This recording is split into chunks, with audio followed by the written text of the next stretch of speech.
Hey guys, I did this top 10 a long time ago, but I had to delete it because it had fan art in it, so this is a re-upload without the fan art, so please enjoy.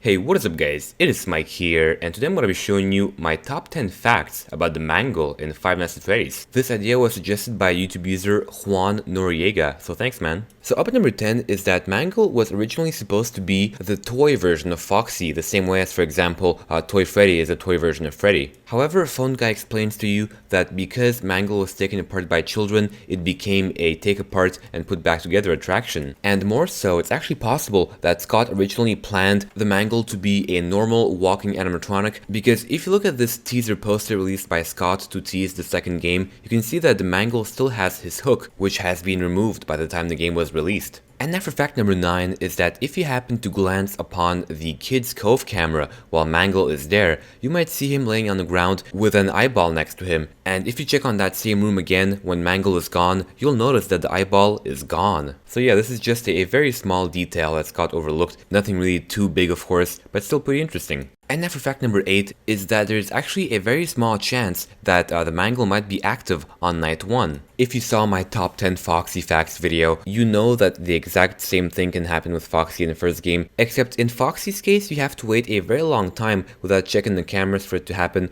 while in Mangle's case it doesn't matter how much you check the cameras. And now for fact number 7 is that Mangle is actually the likeliest suspect for the bite of 87. Before it used to be Foxy, but now we know that that is actually quite unlikely because in the second game, Foxy is actually discontinued and kept in the back room, while on the other hand, we all know that Mangle has plenty of human contact, and also the way he attacks you, he bites you where your frontal lobe would be. And since we know that whoever was the victim of the bite of 87 got his frontal lobe bitten off, this all makes the Mangle a pretty convincing suspect for the bite. And yeah, so the most likely scenario is that Jeremy got bitten by Mangle while attending a birthday party during day shift, especially considering the fact that he was told to wear his uniform and stay close to the animatronics, which increases his chances of getting bit.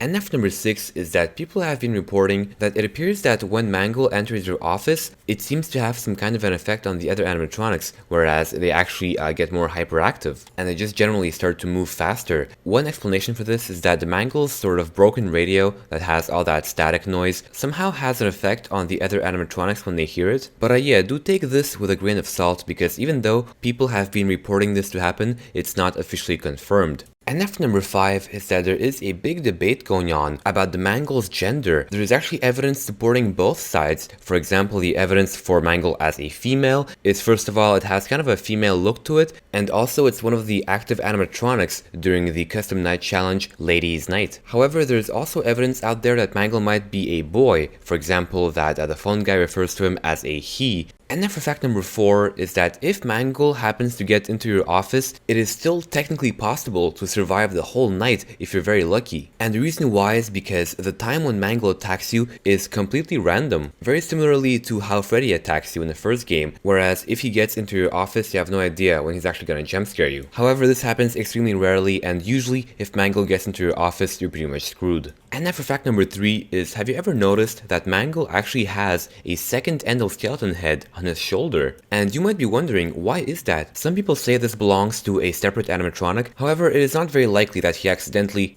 got someone else's head stuck on him, and the most probable answer actually is that this belongs to a parrot, and that the Mangle originally had a parrot on his shoulder. I mean, after all, the Mangle is a toy version of Foxy, and Foxy, as we all know, is a pirate, and pirates very often have parrots on their shoulders. And this leads me to fact number 2. It's very probable that Mangle was inspired by Rolf the Wolf and Earl Schmerl. Rolf the Wolf, who is actually a wolf animatronic from the Rockafire explosion, and of course his sidekick Earl Schmerl, who is his puppet, whereas a parallel may be drawn between the parrot on the Mangle's shoulder and Rolf's puppet. And this also makes sense because the toy versions of the animatronics have a much higher production budget, to the point where they actually have facial recognition software, so it wouldn't be too hard to upgrade the Mangle and to give him a parrot edition. And now finally for fact number 1 is that if you analyze the Mangle Static, you will find that he's actually very probably trying to call the police. How do we know this? Well, if you listen to it very closely, you will hear that at some points it says 10-1, and if you Google police codes, you will see that 10-1 means bad reception. But yeah, otherwise I made a whole video on this where I explain what I think the Mangle Static means, and the video is called The Mangle's Dark Secret, so if you're interested, go watch that. So yeah, thanks for watching my top 10 Mangle facts video.